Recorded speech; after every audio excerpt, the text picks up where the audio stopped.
Voy a tomar yo como referencia el programa. Sí, yo tengo mano.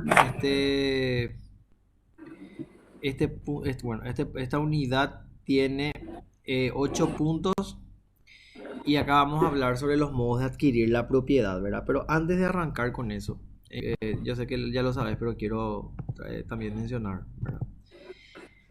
La propiedad es el grado de relación más alta que existe entre el sujeto y la cosa.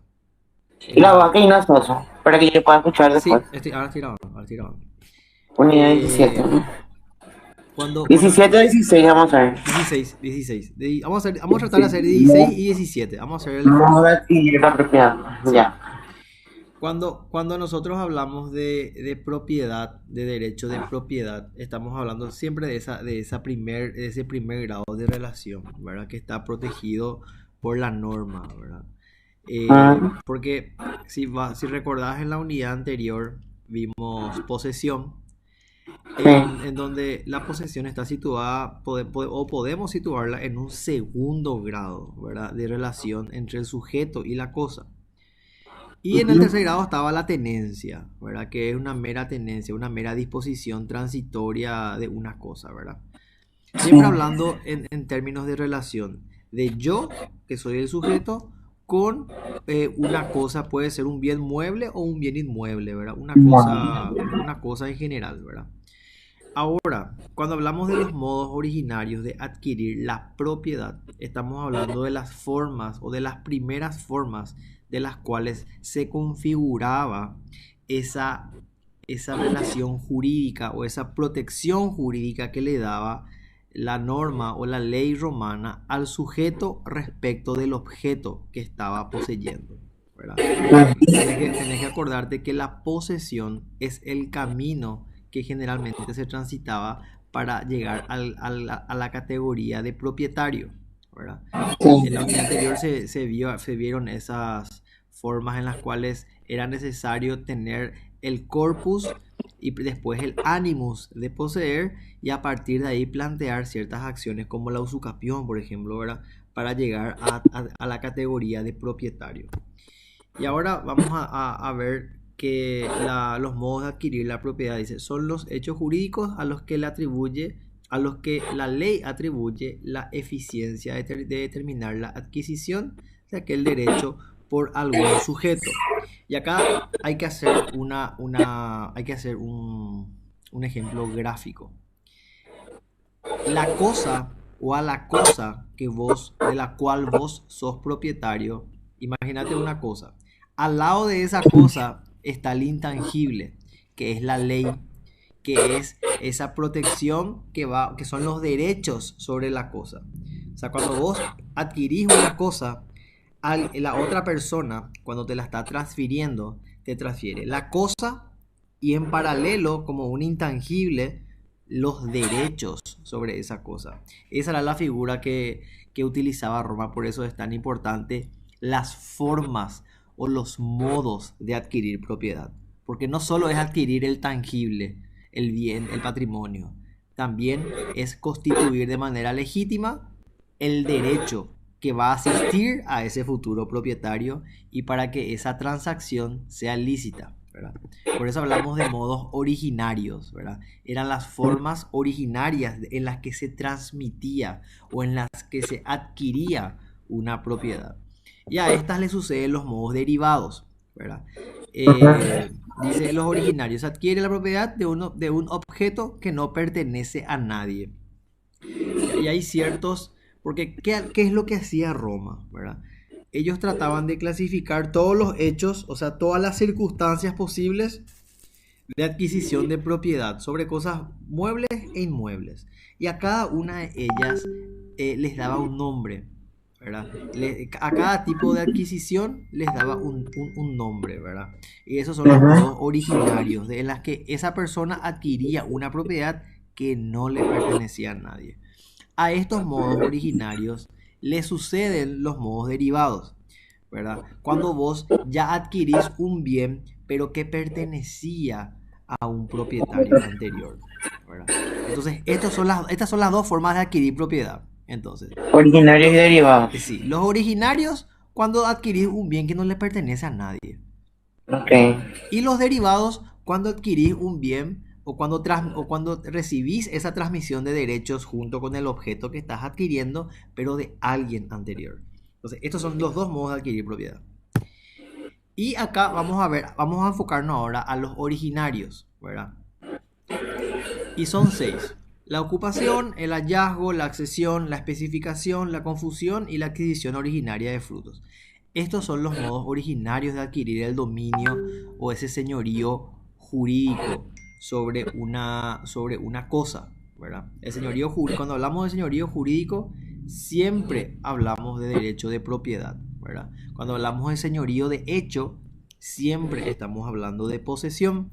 Entonces, para que diferencies los tantos a la hora de establecer, ¿verdad?, una diferencia así, el señorío jurídico es la propiedad, el señorío de hecho es la posesión. La posesión es un camino para llegar a la propiedad.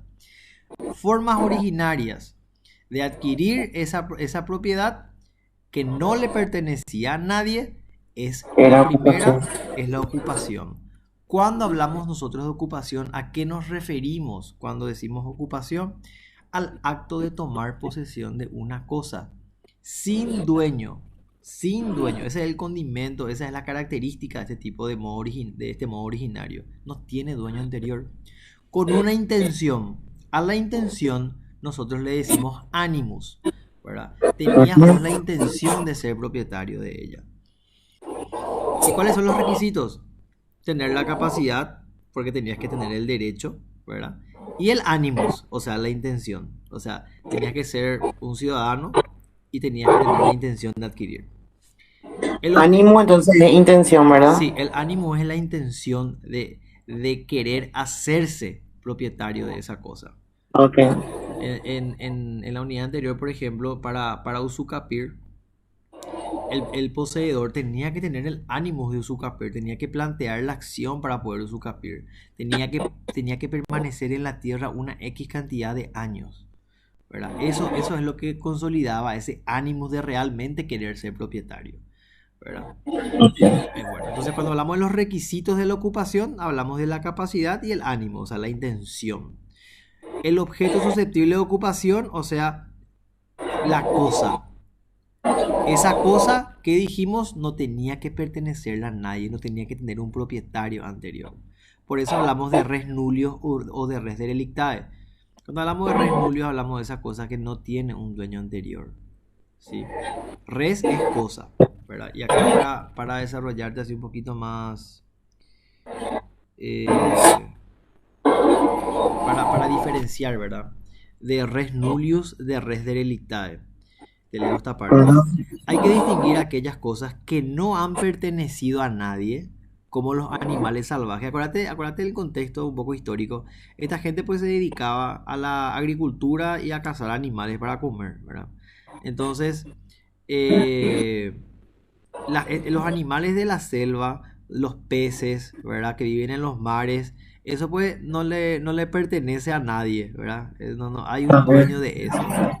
Entonces, cuando hablamos de res nullius, hablamos de cosas que no pertenecen a nadie, ¿verdad?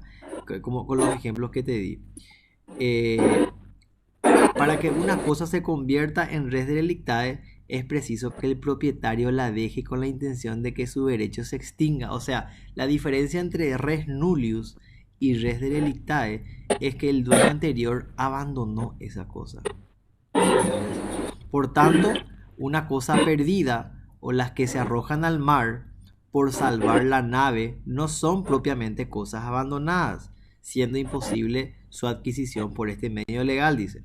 Se discute también entre las famosas escuelas proculeyanas y sabinianas. Los sabinianos mantenían la tesis en el derecho sobre la cosa, los derechos por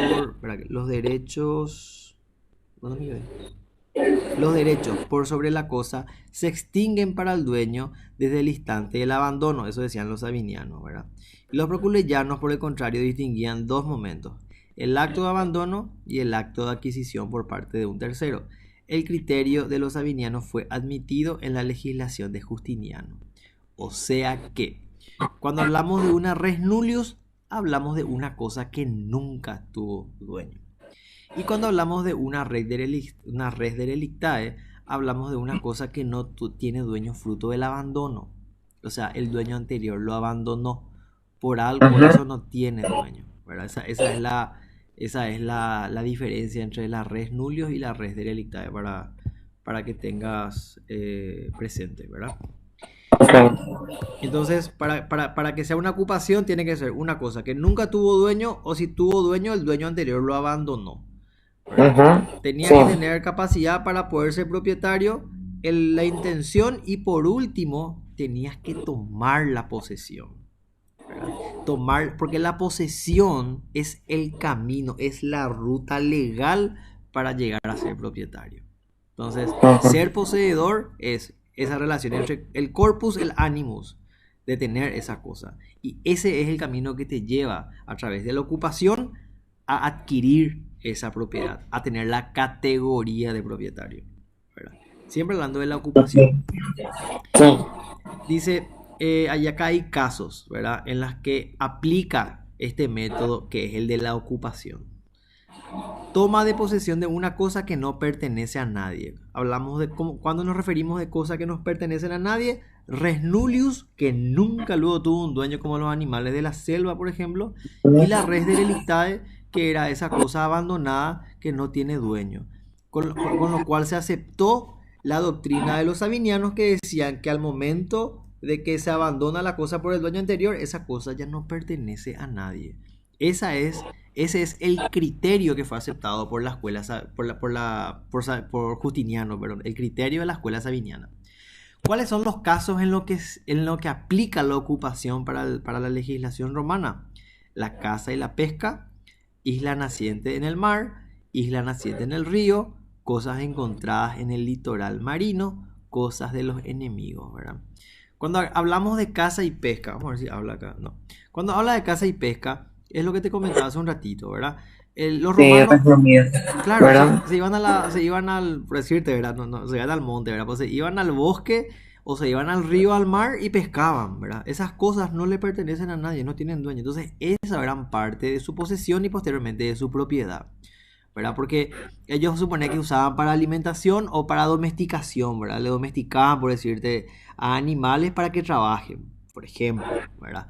Entonces, esa cosa, al él o ella tomar posesión de esa cosa, tenía el ánimo y tenía el corpus, ¿verdad? Y tenían su poder. Entonces, a través de la ocupación, que era un modo originario, se hacía con la propiedad sobre esa cosa, ¿verdad? Isla naciente del mar e isla naciente del río se entiende como esas las formaciones de islas, ¿verdad? Sí. Que pertenecían al fundo, ¿verdad? O al propietario del fundo, o no solamente al propietario del fundo, sino que cuando una persona tomaba posesión de una isla, ¿verdad? O sea, estaba en la isla, tenía la intención de estar ahí, entonces a través de la ocupación, esa persona podía adquirir esa propiedad, ¿verdad? Mediante una acción que es la usucapión, ¿verdad? Cuando hablamos de cosa inmueble. Aplica lo mismo para naciente de mar y de río, es lo mismo, ¿verdad? Pero el hecho de hacerse con una isla es necesario que la ocupes, que estés ahí, ¿verdad? Primero en categoría de poseedor, ¿verdad? Porque tenés la cosa y tenés el ánimo de poseer esa cosa. Y a partir de ahí planteas una acción para ser el propietario, a través de la ocupación. Las cosas encontradas en el litoral marino, hablamos de esa res delictae, ¿verdad? De esa cosa que fue abandonada. Acuérdate que el comercio antes se realizaba por barcos. Entonces de repente el barco, no sé, se hundía, y para salvarse los tripulantes arrojaban las mercaderías al mar, por ejemplo, ¿verdad? Entonces esa mercadería, por el hecho de ser abandonadas, ya no tenían dueño. Tomaron la doctrina de los sabinianos. Justiniano tomó la doctrina de los sabinianos.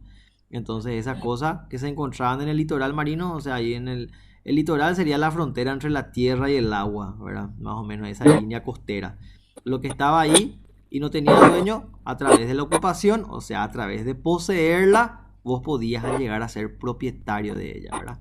Y las cosas de los enemigos, ¿verdad? Cuando hablamos de cosas de los enemigos, nos referimos a que según la ley que ellos manejaban, el vencedor se hacía con todos los bienes del enemigo, ¿verdad?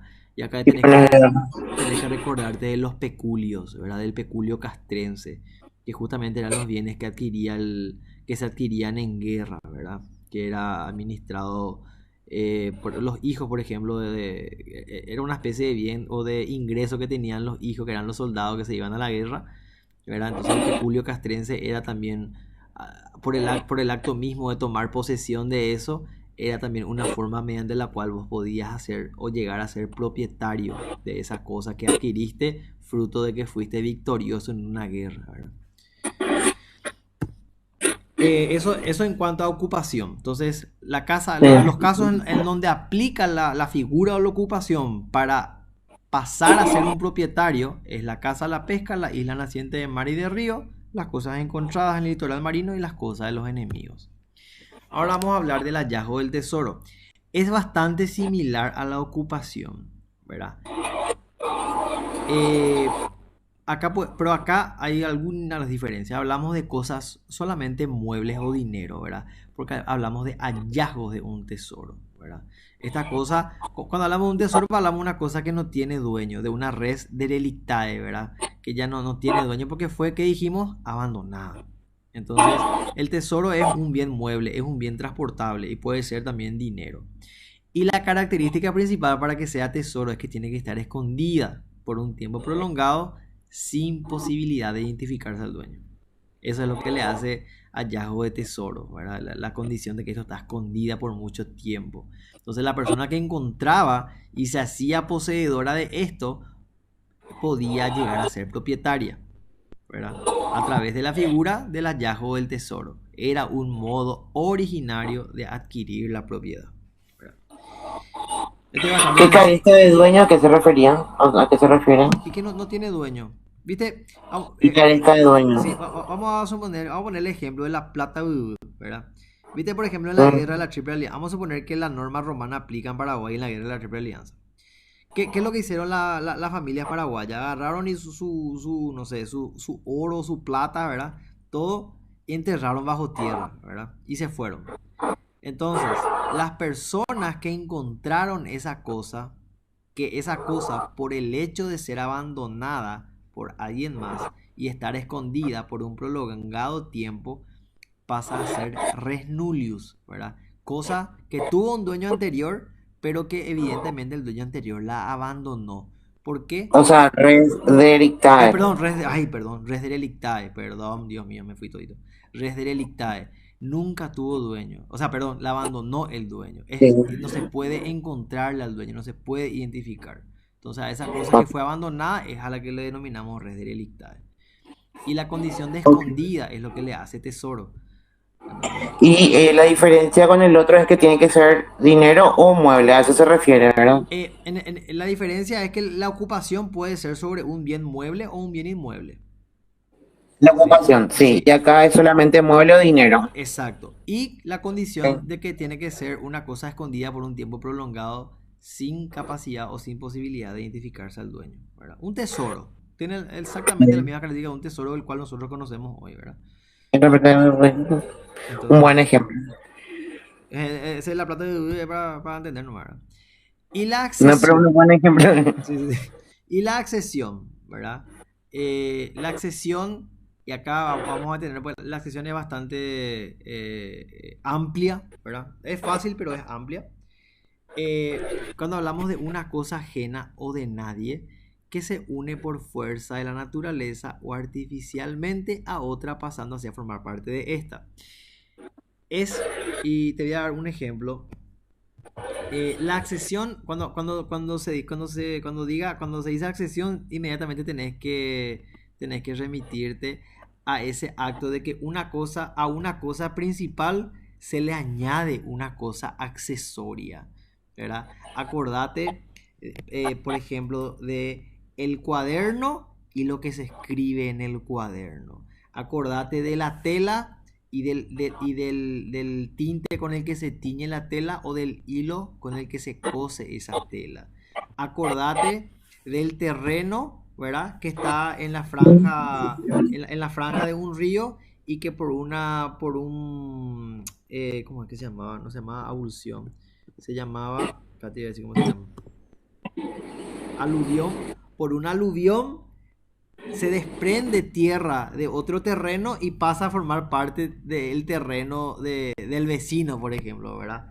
Viste que el río lleva mucha agua, ¿verdad? Y la Sí. agua también lleva tierra. Entonces, es como que esos pedazos de tierra van saliendo del terreno A y se van y se incorporan al terreno B, ¿verdad? Fruto de la naturaleza, fruto de que el río lleva toda esa tierra, ¿verdad? Entonces, la accesión es eso. Cuando a una cosa principal se le accede una cosa accesoria. Y hay distintos casos, ¿verdad? De accesión. Dice, se da cuando una cosa se adhiere a otra por obra natural o artificial, para integrarse ambas en un solo cuerpo. Esa unión, ¿verdad? La cosa principal y la cosa accesoria. La adquisición se da por la conjunción de estas dos cosas, en donde una es la principal y otra la accesoria. Acordate de la estatua y de la espada. Acordate del lienzo y de la pintura. Estos son los casos de accesión. Vamos a ver cada uno de ellos, ¿verdad? Y acá tenemos el primer caso, que es de inmueble a inmueble. O sea, cuando hablamos de terreno a terreno, de fondo a fondo, ¿verdad? De propiedad, o sea, de propiedad hablando en términos de terreno, ¿verdad? No del derecho en sí. Y dependiendo de cómo o de cuál es del contexto de la accesión, ellos otra vez subclasificaban. El aluvión, por ejemplo, es un fenómeno natural. Tiene lugar cuando la porción de terreno es arrancado de un predio por el ímpetu del río y se incorpora a otro, que es lo que estamos hablando nosotros, ¿verdad? Viene ahí una correntada, lleva un pedazo de tu terreno y se queda en mi terreno, que está al lado del tuyo. Entonces, por accesión, que es un método originario de adquirir propiedad, dentro de la subclasificación de aluvión, ese pedazo de tierra que estaba en tu terreno, fruto del río, pasa a pertenecerme a mí por accesión, ¿verdad? Yo soy el propietario de ese pedazo de tierra que salió de tu terreno. Ahora bien, cuando hablamos de avulsión, estamos hablando ya de una obra del hombre, ¿verdad? Es un caso similar, pero acá hablamos de un incremento paulatino por la obra de las corrientes de aguas pluviales de los predios ribereños. Viste que viste los desagües pluviales, ¿verdad? Recorren y el desagüe pluvial tiene que ir a parar en el río, ¿verdad? Entonces Roma tenía pues creo que se llamaban su aqua máxima, no sé cómo se llamaban, sus conductos de agua que llevaban todo el agua de la ciudad y se iba a parar todo en el río. Bueno, como te dije, con el agua pues se va la tierra también. Entonces esa tierra se iba acumulando frente al predio del propietario, se iba acumulando hasta que se formaba una porción de tierra ahí, ¿verdad? Fruto de toda esa tierra que se fue acumulando. Pero esto es por obra del hombre, porque el hombre es el que construyó ese acueducto, no fue la naturaleza. Entonces, fruto de ese incremento paulatino de la tierra del propietario que estaba en el fondo ribereño se expandía. O sea, se agrandaba su tierra ahí, ¿verdad? Porque todo el agua, todo el desagüe de toda la ciudad pasaba por ahí. Entonces, por avulsión, el tipo adquiría propiedad, o sea, se agrandaba su propiedad. Todo eso que se iba juntando ahí pasaba a pertenecerle a él, ¿verdad? O a ella. Y por último, isla naciente del río, cuando se forma una isla. La propiedad de la misma es adquirida por el propietario del fondo ribereño. O sea, se forma una isla frente a tu terreno, ¿verdad? Entonces, esa isla pasa a pertenecerle al propietario que está enfrente, que está en la ribera, ¿verdad? Entonces, acá hablamos de una accesión. Estos son los casos de accesión de inmueble a inmueble, ¿sí? Son tres: aluvión, naturaleza; avulsión, mano humana; isla naciente de río, un caso de naturaleza también, ¿verdad? Una isla que nace frente a tu isla, ¿verdad? En los tres casos, por accesión, vos podés originariamente adquirir la propiedad. Okay. Ahora vamos a hablar de los casos de mueble a mueble, ¿verdad? De cosas que se pueden mover a cosas que se pueden mover. Y vamos a hablar O sea, primero. ese es de natural y principal, ahora pasamos a... Ahora vamos a hablar o sea, primero hablamos de accesión de a inmueble, mueble a de mueble. inmueble a inmueble, ¿verdad? De cosas que no se podían mover a cosas que no se podían mover, que son los inmuebles. Ahora vamos a los que eran el aluvión, que es por producto de la naturaleza; la avulsión, que era producto de la mano humana; y la isla naciente del río, que también es un efecto de la naturaleza, ¿verdad? Y ahora vamos a hablar de los casos de mueble a mueble, o sea, de cosas móviles a cosas móviles. Res móviles a res móviles sería en romano, ¿verdad? Vamos a hablar de la escritura. Acuérdate del cuaderno y lo que se escribe en el cuaderno. Según la norma romana, el dueño del papel se hace dueño de lo que en él se ha escrito. Y esto es bastante sencillo de entender. Si vos tenés tu cuaderno y yo hago mi resumen en tu cuaderno, ese resumen ya no es mío, es tuyo, es de tu propiedad. Por accesión en la modalidad de escritura. Ese contenido que está escrito ya te pertenece a vos. ¿Por qué? Porque está en mi cosa principal, ¿verdad? Está en tu cuaderno. Entonces, y como el En mi cuaderno cuaderno. es tuyo, se considera que la hoja o que el cuaderno o el papiro, ¿verdad? Es lo principal y lo que está escrito es lo accesorio, porque se añade después. Ok. Ahora bien, eso ocurre en el caso de la escritura. En el caso de la pintura hay, como sabrás, los proculeyanos y los sabinianos, ¿verdad? Tenían sus posiciones diferentes. ¿Por qué? Porque la pintura tenía una categoría diferente, era considerada arte. Entonces, acá la discusión era, ¿qué es más importante? ¿El lienzo o la pintura como valor artístico? ¿Verdad? Y los sabinianos decían, la pintura es más importante que el lienzo. O sea, la pintura la tela La o la tela, tabla sí. cede a la pintura. O sea, la pintura es lo principal y la tela es lo secundario. Eso decían los sabinianos, que eran los conservadores. Entonces, en ese sentido, si yo me iba y en tu tela o en tu tabla yo pintaba una obra de arte, esa tabla me pertenecía según según la accesión de mueble a mueble, mira, desde la mirada sabiniana. Ahora, los proculeyanos decían lo contrario. Ellos decían que lo principal es el lienzo o la tela o la tabla. La pintura es lo secundario, decían los proculeyanos, ¿verdad? Entonces, según ellos, si yo pintaba una obra de arte en tu tela o en tu tabla, eso seguía siendo tuyo, por más que yo haya pintado, ¿verdad? Esa era la posición encontrada que ellos tenían respecto a las obras de arte, a la pintura, tenía una categoría diferente. Siempre hablando de la accesión de mueble a mueble, porque ambos acá son movibles, tanto la obra como el papel, como la tela y como la tabla, ¿verdad? Ahora seguimos con los casos de mueble a mueble, ¿verdad? Siempre hablando de accesión en el modo originario de adquirir propiedad, que dijimos que es la relación más alta entre el sujeto y el objeto. Tenemos el caso de los tejidos. Cuando se entreteje o se borda con hilos de una persona la tela de otra.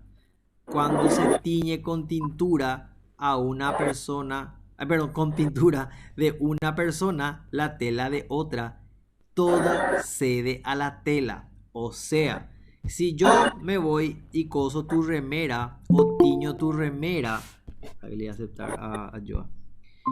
Si yo me voy y voy a coser tu remera con mi hilo o voy a teñir mi remera con mi tintura, con mi anilina, entonces tanto mi anilina como mi hilo dejan de pertenecerme y pasan a pertenecerte a vos, porque vos sos la dueña del tejido. ¿Entendés? Ese era un caso de accesión de mueble siempre a mueble, ¿verdad? Y por último, la ferruminatio, que era la soldadura, cuando dos trozos de metal de la misma materia se sueldan de manera a constituir un todo orgánico. Así el propietario de la cosa original adquiere la propiedad del accesorio. Y acá la docente había hablado de la estatua y de la espada, ¿verdad? ¿Qué pasa si vos tenés la estatua? Vos sos la dueña de la estatua, ¿verdad? Y yo me voy y le sueldo una espada. O vos le soldás una espada a tu estatua, que era mía. Esa espada deja de pertenecerme a mí y pasa a pertenecerte a vos como dueña de la estatua, porque se considera que la estatua es lo principal y la espada es lo accesorio. Esta es la ferruminatio, la soldadura, ¿verdad? El mismo principio que en el tejido y que en la escritura. Acá el único punto de discusión es la pintura. ¿verdad? La pintura lo que había una posición encontrada entre los sabinianos y los proculeyanos. Pero en la escritura, en el tejido, en la soldadura, se sigue prácticamente el mismo principio, ¿verdad? Para que tengan en cuenta. Ahora vamos a hablar de los casos de accesión de mueble a inmueble. Primero vimos, de inmueble a inmueble, dijimos que era la accesión, dijimos que era la abulsión, dijimos que era el aluvión y la isla naciente del río, ¿verdad? Y eso era de inmueble a inmueble. De mueble a mueble dijimos que era la escritura, la pintura, la tejido. soldadura y el tejido, ¿verdad? Un ratito, un ratito.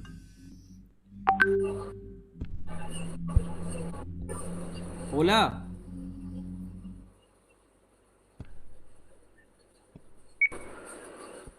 Perdón, no sé quién me llamó. Espérame que un ratito, no sé quién me llamó.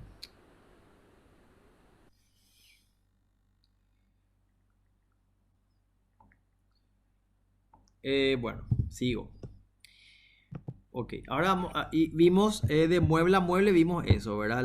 La escritura, la pintura, la soldadura, el tejido. Y ahora vamos a ver los casos de mueble a inmueble, que es lo último, ¿verdad? Cuando hablamos que una cosa móvil se adhiere a una cosa inmóvil. Y acá tenemos a la siembra, la plantación, la edificación. Es lo último que tenemos, ¿verdad? Siembra, plantación y edificación. ¿Cuál es la diferencia entre siembra y plantación? Cuando hablamos de siembra, y tenemos que irnos otra vez al contexto, ¿verdad? Roma pues tenía una economía agraria, ¿verdad? Ellos plantaban, por decirte, trigo y todas esas cosas para poder alimentarse, ¿verdad? Todo lo que no tenía raíces era siembra. Y todo lo que tenía raíces era plantación. Entonces hay un criterio diferente, por eso es que se diferencian. La siembra tiene un sentido económico y un sentido social por el tema de la alimentación. Entonces, la satio, en el caso de accesión de mueble a inmueble, ¿qué es lo mueble en la siembra? La semilla. ¿Qué es lo inmueble en la siembra? El predio o el fondo donde se tira esa semilla. Entonces, la satio dice, accede a la tierra la semilla ajena que en ella es sembrada, ¿verdad? Entonces, si yo me voy y planto o tiro mi semilla de soja o de trigo, ¿verdad? En esa tierra yo accedo a la tierra con esa semilla ajena con la que voy a sembrar por el sentido económico y de alimentación social, vamos a decir, que tiene la siembra, la satio. En el caso de la plantación, que es la plantatio, es distinto. El propietario de la tierra adquiere lo que en ella está plantado. O sea, si yo me voy y planto un pino en tu terreno, ese pino ya no me pertenece, te pertenece a vos. Siempre que el pino eche raíces, ¿verdad? O sea, siempre de lo que yo plante eche raíces. En cambio, en la siembra, si yo me voy y planto mi soja o mi maíz o mi trigo en tu terreno, yo por accesión puedo hacerme propietario de ese terreno. ¿Entendés? No sé si podés apreciar la diferencia entre la siembra y la plantación. No entiendo. ¿Sí? La siembra ya entiendo que es sin raíz y la plantación con raíz. Exacto. Cuando nos referimos a siembra es cuando yo, Gaby, tiro en tu terreno mi semilla. Sí, Y yo me hago, o sea, yo puedo adquirir tu terreno por haber tirado mi semilla a tu terreno. exacto. Y plantación es al revés. Exacto. El dueño del terreno es el dueño de lo que en ella se plantó siempre que eche raíces. Ok, eso nomás entonces. Sí. Entendí entonces Es la diferencia. la diferencia. Sí. Y la edificación, o sea, la inaedificatio, son los edificios y otras construcciones pertenecen al propietario del suelo. Lo mismo que pasa ahora, ¿verdad? Si yo me voy y construyo en la casa de mi suegro un dúplex ahí en el fondo, ese dúplex no me pertenece a mí, le pertenece a mi suegro porque él es el dueño del terreno. Entonces la edificación es el mismo principio actual, ¿verdad? El dueño del terreno es el dueño de lo que en el terreno se construye. Así de sencillo. No hay vuelta que dar. ¿Cuál es el principio en la accesión de mueble a inmueble? El inmueble es lo principal y por ello todo lo que a él se une pertenece al propietario del suelo. Ahora bien, la buena fe Ok. también, en el caso de la siembra, es el derecho de retención por los gastos que hubiere realizado. O sea, viste que había pues conflictos, ¿verdad? Entre el caso de la siembra, por ejemplo, que se iba la gente y plantaba, ¿verdad? Y hacía su cosecha y eso lleva gasto, ¿verdad? Entonces, ¿quién se hacía cargo de los gastos? En este caso se llegaba a un acuerdo o podía ser ambas partes o preferentemente el que plantó la semilla, ¿verdad? Él el que se hacía cargo, ¿verdad? Por el tema de la buena fe, ¿verdad? Porque él es el que plantó la semilla, básicamente, ¿verdad? Entonces, acá se trata nomás de entender el principio general que es que lo que está en la tierra, el propietario de la tierra, en principio es el propietario de lo que en ella se planta, a excepción de la sátira que ahí sí accede a la tierra el que plantó la semilla siempre que no tenga raíces, porque estamos hablando de satio, de sembrar, ¿verdad? De todo lo que sea alimento. Bueno, esa es la accesión de mueble a inmueble. Ok. Ahora bien, ahora vamos a ir a la especificación, que es un modo de adquirir el dominio que consiste, dice, en la transformación de una materia prima en una cosa nueva y distinta. O sea, cuando vos le cambias la sustancia a la cosa, ¿verdad? Esa cosa por especificación te pertenece. La transformación de una materia prima en una especie nueva que tiene esencia propia y diferente a la anterior. Y yo acá siempre pongo el ejemplo del mango y cuando hago mousse de mango o helado de mango, ¿verdad? El mango era tuyo, sí, pero yo hice mousse de mango, hice helado de mango, hice crema, yo transformé esa materia prima. Por ende, por especificación, esa materia prima me corresponde a mí porque yo fui el que la transformé. O por ejemplo, vamos a poner un ejemplo de Roma, ¿verdad? Eh, Vamos a hablar por ejemplo, cómo ellos hacían, ¿cómo se llama esto? Ay, los tejidos, ellos hacían de unas fibras, ¿verdad? Entonces, como ellos transformaron esas fibras naturales en un tejido, esas fibras ya no le pertenecen al dueño de la tierra, sino por especificación le pertenecen a la persona o a las personas que transformaron esas fibras naturales en un tejido y hicieron después una remera, por decirte un ejemplo, ¿verdad? Entonces, el hecho de transformar una materia prima y cambiarle la esencia, que sea diferente a esa materia prima, te hace propietario por especificación. Ese es el principio de esta forma originaria de adquirir propiedad. Ok.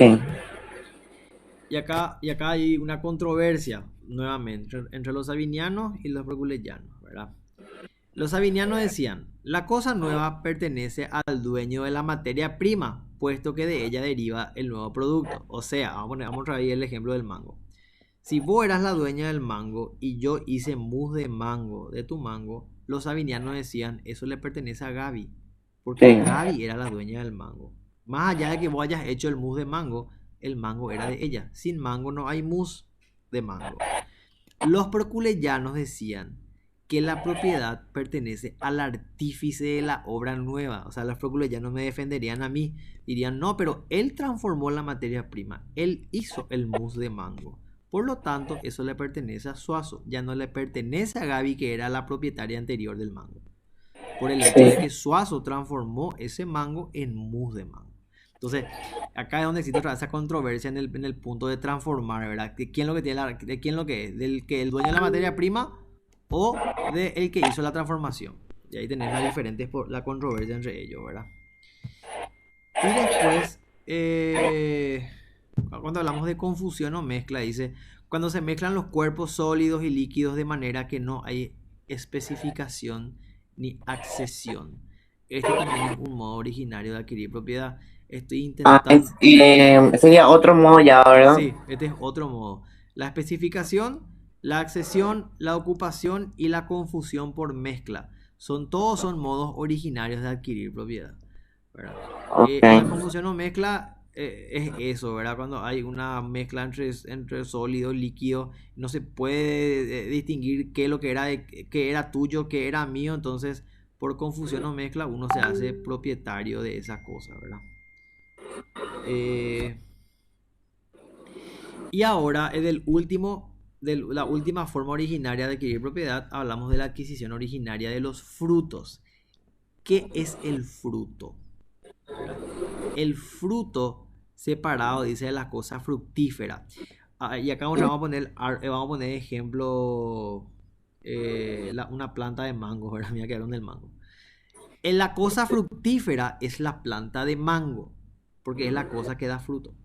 Y el fruto es el mango, ¿verdad? Entonces, pasa a constituir una nueva cosa, el mango. ¿Por qué? Porque cuando se separa el mango del árbol de mango, el mango es una cosa en sí misma, tiene entidad propia.